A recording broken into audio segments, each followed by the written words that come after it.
আজ মঙ্গলবার, পাড়ার জঙ্গল সাফ করবার দিন। সবাইয়ের মনে আছে সেই ছড়াগুলো। তবে আজ কিন্তু মঙ্গলবার না, আজ রবিবার।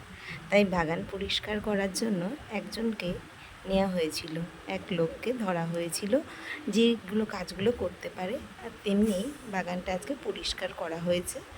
আর সাথে মা আমি একটু দেখে নিচ্ছিলাম কোথায় কীগুলো আর একটু পরিষ্কার করতে হবে।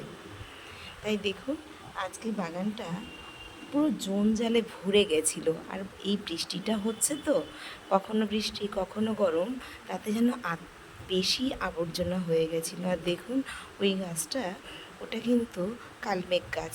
খুব বাগানে উপকারী কতগুলো গাছ কিন্তু আছে। রামতুলসী গাছ, মানে যেটাকে আমরা চিরতা গাছ বলে থাকি, কালমেঘ গাছ। আর এইগুলো গুড়ি কচু গাছ। এটা আমি সুন্দরবন অঞ্চলের পিঙ্কিতে বাড়ি থেকে নিয়ে এসেছিলাম। আর এটা তুলসী গাছ। দেখুন এখানে বস্তার মধ্যে করে কিছু মাটি ভরা হয়েছে, আর তার মধ্যে এগুলো কিন্তু লাল আলু গাছ। কিছু আদা গাছ দেওয়া হয়েছে, বেরোয়নি। আর একটা ট্রেতে কিছু বেরিয়েছে। এগুলো হলো ভেটকুল গাছ। সবাই তো পরিচিত এটা, আমরা তো ভেটকুল বলি, জানি না আপনাদের এলাকাতে কী বলে এটা। আর এই পুঁইশাক গাছের মাচাটা পড়ে গেছে। আর মা দেখুন এখানে ভুট্টার চারা লাগিয়েছে। ওই সুন্দরবনে পিঙ্কিদের বাড়ি থেকে ওদের বাড়িতে একটা ভুট্টা ছিল, আর সেই ভুট্টা এনে খাবার জন্য নিয়ে এসেছিলো, কিন্তু মা ওটা রেখে দিয়েছিল। রেখে দেওয়ার পরে মা দেখছি, বলছে দেখি দু একটা দানা দিই। ও মা, দানা দেওয়ার পরে দেখছি কি প্রত্যেকটাই গাছ বেরিয়েছে, খুব সুন্দর গাছগুলো হয়ে গেছে।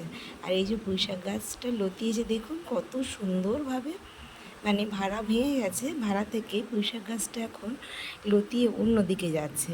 তাই লোকজন ডেকে আজকে, মানে যারা বাগান পরিষ্কার করে সেরকম জনকে ডেকে তাদেরকে দিয়ে ঠিক করলাম। আর দেখুন বাগানে আম কীভাবে পেকে আছে। তবে এই আমটা না একটু টক, আর একটু পাকলে পোকা লেগে যায়, একটা অদ্ভুত এই মানে আমের এই।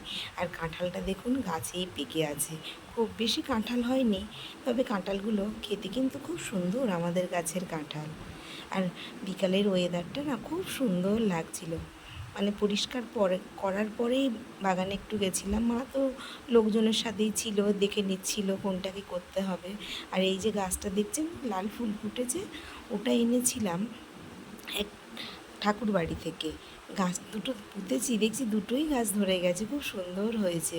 মা এখন দেখছি কোথাও জঞ্জালটা কীভাবে আর একটু পরিষ্কার করে নিলে ভালো হবে, আর সেটাই দেখে নিচ্ছে।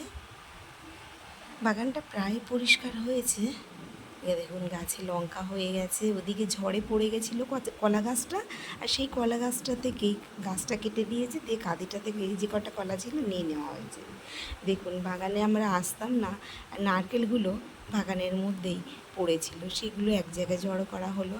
আর এদিকে তো ভেটকুল গাছ, কচু গাছ ভরে গেছে, প্রচুর ঘাস হয়েছিল, প্রচুর। কলা গাছ বৃষ্টির জল পেয়ে না গাছপালাগুলো সতেজ হয়ে গেছে, যেমন তেমন আবর্জনাও প্রচুর হয়ে গেছে। এটা হলো পাথরকুচি গাছ। আর মা এখন এই ডালটা কেটে দেবে, খুব গায়ে গেলে এখান দিয়ে গায়ে লাগে। তাই মাও কিছু ওনার সঙ্গে হাতে হাতে কাজ করছে, যাতে একটু এগিয়ে যায়, কেননা 5টা বাজলেই তো কাজ ছেড়ে দিয়ে দেবে। তাই জন্যই মাও একটু হাতে হাতে করে নিচ্ছে। মা একটুও বসে থাকে না, সারা দিনেই পরিশ্রম করেন, কিছু না কিছু কাজে ব্যস্ত থাকেনি। আর দেখুন এই দিকটাতে পরিষ্কার হয়ে গেছে কিছু। দেখুন আমাদের বাগানটা কেমন পরিষ্কার হয়েছে আপনারাই বলুন। আর কিভাবে করলে আরও পরিষ্কার ভালো করা যাবে সেটাও আপনাদের মতামত দেবেন।